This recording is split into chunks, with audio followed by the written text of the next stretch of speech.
기한서북 백만검은 무공이 고강하고 식견 또한 남달리 뛰어난 데가 있었다.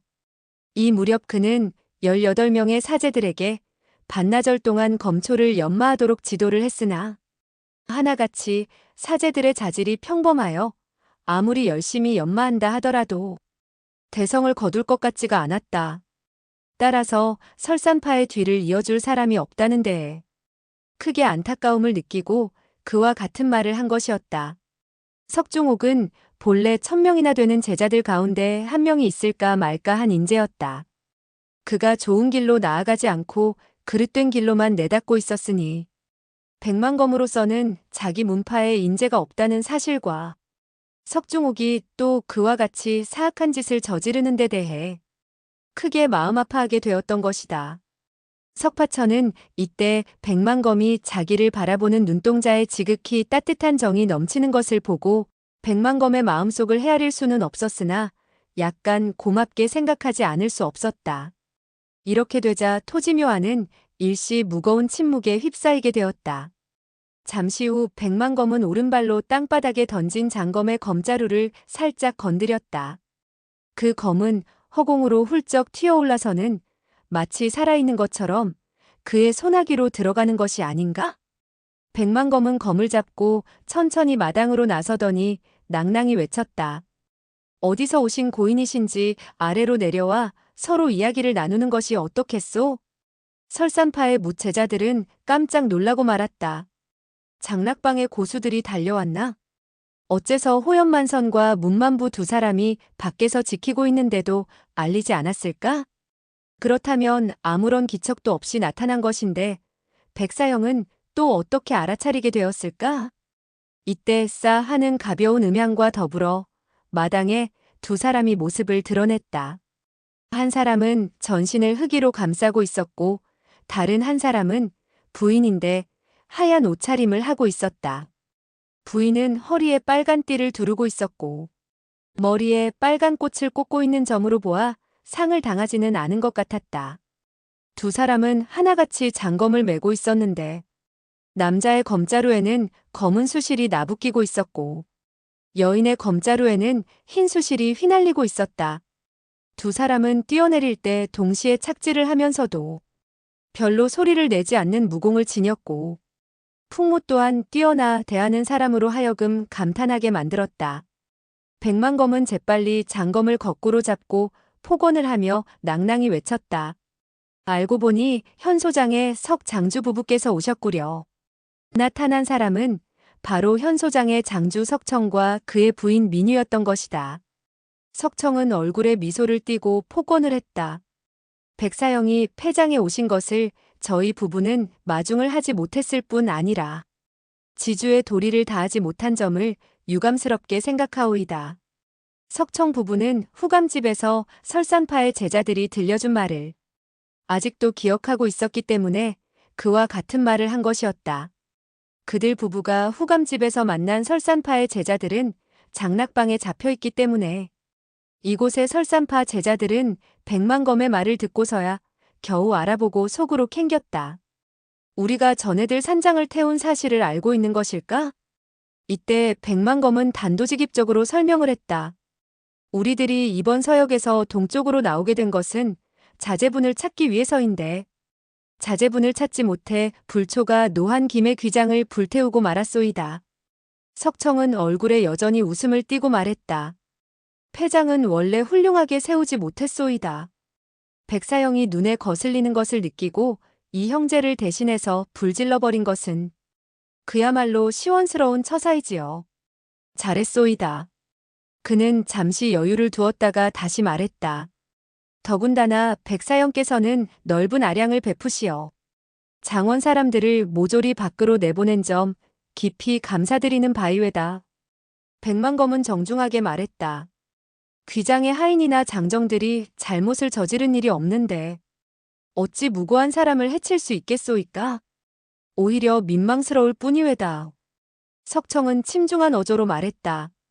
설산파의 여러분들은 불초의 못난 자식에 대해서 여러모로 돌보아 주셨는데 어리석게도 그 녀석이 좋은 것은 배우지 않고 막무가내로 못된 짓만 일삼아 백노 선배님과 봉사형 그리고 백사형의 기대를 저버린 점.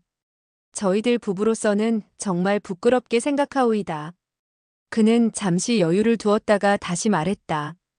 백노 선배님은 안녕하시며 백노 부인께서도 안녕하신지요? 그는 민유와 함께 정중히 허리를 굽혀 예를 했다. 바로 백만검 부모의 안부를 물은 것이었다. 백만검은 허리를 굽혀 발례했다. 가치는 덕택으로 편안히 잘 계십니다. 그러나 어머님은 석 장주의 자제분 때문에 지금 능소성에 계시지 않소이다. 그렇게 말하는 그는 수심의 빛을 감추지 못했다. 석청은 침착하게 말했다. 노부인께서는 이번 일로 인심도 구경하고 바람도 쐴 겸 여러모로 건강에 이로울 수도 있을 것입니다. 백만검은 길게 한숨을 쉬었다. 석 장주 말씀대로 어머님이 무사하기를 빌 뿐이지요. 하지만 저의 어머님은 이미 연세가 많으신 분이라 강호의 풍상을 견디어낼지 자식된 도리로서 걱정하지 않을 수 없소이다. 석청은 말했다. 그건 백사형의 효성이지요. 자식된 도리로 부모님에게 효도를 다하고 부모된 자는 자식들을 걱정하는 것이 인지상정이 아니겠소이까? 그는 잠시 여유를 두었다가 다시 힘주어 말했다. 자녀들이 설사 못된 짓을 저지른다 하더라도 부모된 사람은 마음을 아파하는 것이 상례이지요. 또한 데려가서 매섭게 가르칠 수밖에 다른 도리가 없는가 하오이다. 백만검이 들을 때 이 말은 어쩌면 그의 아들을 두고 하는 말인 것 같기도 했다. 백만검은 그 말뜻을 알아듣고 입을 열었다. 석 장주 부부께서 존경을 받는 분들이외다. 더군다나 현 소장의 대청에 걸려있는 현판은 흑백 분명이라고 씌어있더구려. 이 한 가지를 보아도 석 장주 부부께서 시비를 명찰하고 올바른 일을 지켜나갈 뿐이라는 점을 알 수 있었소이다. 석청은 인자하게 웃으며 말했다. 부끄러운 일입니다만 우리 무공을 익히는 사람들은 시비곡절을 가려야 할 때 조금도 애매한 태도를 짓지 않아야 된다고 생각하오이다. 그런데 흑백 분명이라고 쓰인 현판은 지금 어떻게 되었는지요? 백만검은 태연하게 말했다. 불초가 불태워버렸소이다. 석청은 고개를 끄덕여 보였다. 잘하셨소이다. 저희들 부부 자식놈이 설산파의 문화로 들어가 귀파의 문규를 어겼다면 귀파의 어른들이 처벌을 하여 죽이든 살리든 우리로서는 간섭을 할 수 없는 것이고 이것은 본래 무림의 규칙이 아니겠소이까? 그는 잠시 여유를 두었다가 다시 말했다. 저희들 부부는 그날 후감집에서 흑백 쌍검을 귀파의 사람 손에 넘겨주었습니다. 자식놈을 붙잡았을 때 능소성으로 데리고 가 쌍검과 바꾸기로 한 것인데 그 일은 알고 계시겠지요? 백만검은 경만종과 가만균 등을 만나 그 사실을 들어 알고 있었다.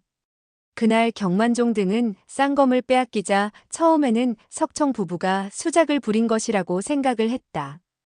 그러나 곧 낭패한 꼴로 도망쳐 돌아오는 한때의 관졸과 가마꾼들을 발견하게 되고 자세히 물어본 결과 가마 안에 탄 사람이 한 늙은이와 한 어린애인 것을 알게 되었다.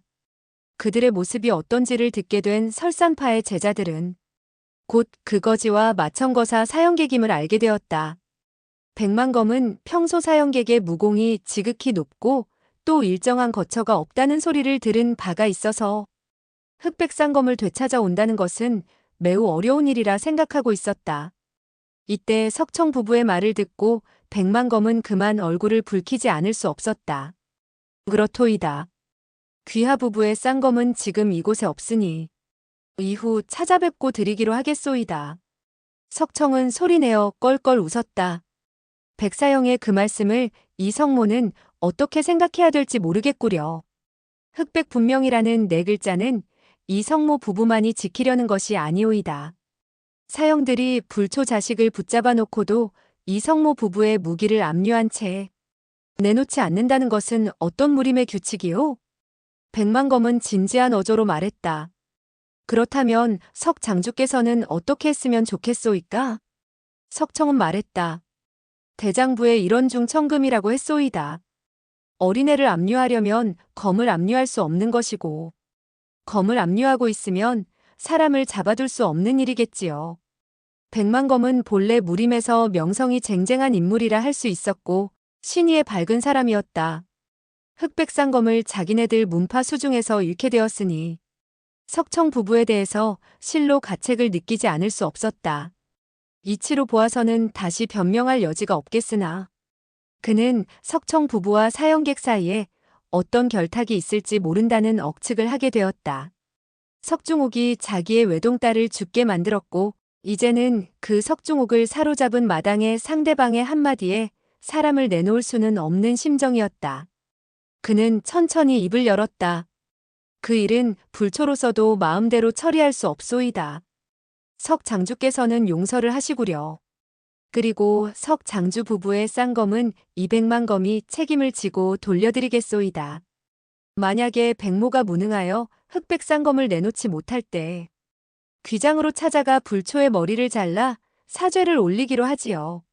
매우 단호한 말이었고 굳건한 어조였다. 석청은 그의 신분으로 볼 때 말을 한 이상 책임을 지는 사람이라는 것을 잘 알고 있었다. 그러나 두 눈을 멀거니 뜨고서 외동아들이 흙바닥에 쓰러져 있는 것을 보고 어찌 그냥 돌아갈 수가 있겠는가? 민유는 대전 안으로 들어서자마자 줄곧 석파천에게만 시선을 던지고 있었다. 그녀는 사랑하는 아들과 헤어진 지 퍽 오래된 처지였다. 지금 객지에서 갑자기 아들을 만나게 되자 당장에 달려들어 껴안고 싶었다. 그녀의 눈에는 눈물이 글썽이고 있었으며 금방이라도 두 뺨을 타고 주르륵 흘러내릴 것만 같았다. 지금 그녀의 귀에 백만검의 말이 들릴 리 만무했다. 다만 그녀는 평소 남편의 주장을 따르고 있었기 때문에 석청이 옆에 서서 아무 말도 하지 않고 있었다. 이때 석청은 조용한 어조로 입을 열었다. 백사형, 너무나 과분한 말씀이시오. 저희 부부의 두 자루의 보검이 어찌 백사형의 목숨과 견줄 수 있겠소이까? 그러나 우리들은 강호에서 생활하는 사람들인 만큼 모든 일에 도리를 따져야 한다고 생각하오이다. 그는 잠시 여유를 두었다가 다시 말했다. 설산파의 검법이 강하고 사람들이 많기는 하나 많은 사람들의 수를 믿고 사람을 업신여길 수 없는 것이 왜다. 검을 수중에 넣은 이상 사람마저 돌려주지 않겠다는 것은 있을 수 없는 일이지요. 백사형, 저 애는 오늘 우리 부부가 반드시 데리고 가야겠소이다. 말을 끝내면서 그는 오른쪽 어깨를 약간 움직였다. 그것은 바로 자기 처에게 검을 뽑고 함께 공격을 하자는 신호였다. 싸늘한 광채가 번쩍하는 순간 석청과 민유 두 사람은 두 자루의 장검을 일제히 뽑아들고 백만검을 찌르려 했다. 그러나 두 자루의 장검은 백만검의 가슴파갑 한자쯤 되는 곳에 이르러 갑자기 멈추어지면서 움직이지 않았다. 갑자기 사지가 굳어진 듯한 자세였다. 석청은 곧이어 입을 열었다. 백사형, 손을 쓰시지요. 그들 부부는 암습을 가하려 하지 않은 것이다. 백만검이 검을 뽑아 싸우려고 하지 않는 이상 그 검을 앞으로 찌를 수 없다는 것이 그들의 신조이기도 했다. 백만검은 두 자루의 검끝을 바라보며 앞으로 반걸음쯤 나섰다. 석청이 사용하는 것은 본래 한 자루 흑색 장검이었다. 그러나 지금 사용하는 것은 단순한 청강검에 지나지 않으나 파란 광채를 내뿜고 있었다. 세 자루의 장검이 서로 교차하자 삽시간의 대전 안은 싸늘한 한기로 가득 채워지는 듯 했다. 설산파의 제자들은 백만검의 검법을 믿고 있었다. 석청 부부가 한꺼번에 덤벼든다 하더라도 백만검이 이길 것이라 생각하고 무기를 뽑아든 채 한켠에 서서 싸움을 지켜보고만 있었다.